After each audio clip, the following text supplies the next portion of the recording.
மண்ணில் ராஜீவ்காந்தி ஏன் கொல்லப்பட்டார் என்பதுதான் அந்த அறிக்கை. ராஜீவ்காந்தி அவர்கள் கொல்லப்படுவதற்கு யார் காரணம், அந்த சூழ்நிலையை உருவாக்கியது யார், அப்ப ஆட்சியில யார் இருந்தார்? அந்த அறிக்கையினுடைய மிக முக்கியமான கருத்துக்கள், அப்பொழுது முதல்வர் கருணாநிதி அவர்கள் 1991 காலகட்டத்தில் யார் இருந்தாங்களோ அவர்கள் எல்டிடியினுடைய நடேசன் என்பவர்கிட்ட சொல்றாங்க, எந்தெந்த பகுதியில நீங்க இருக்கிறீங்களோ முதல்ல என்கிட்ட சொல்லிருங்க, அங்கே காவல்துறையை அனுப்ப மாட்டோம் என்று அவர்கள் சொன்னது இன்டெலிஜென்ஸ் பியூரோ உளவுத்துறை ஒரு ரிப்போர்ட்டா மேல டெல்லிக்கு அனுப்புறாங்க. இந்த அறிக்கையினுடைய முதல் பகுதி.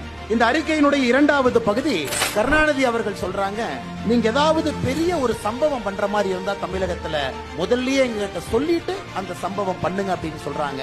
அதை இன்டெலிஜென்ஸ் பியூரோ உளவுத்துறை அன்னைக்கு திரும்ப மேல அனுப்புறாங்க. அந்த அறிக்கையினுடைய மூன்றாவது பாகம், அன்னைக்கு பிரதமராக இருந்த விபி சிங்கினுடைய பார்வைக்கு இந்த அறிக்கை எல்லாம் சென்ற பிறகும் கூட எந்த நடவடிக்கையும் எடுக்காமல் ராஜீவ்காந்தி அவர்கள் அங்கே வந்த பொழுது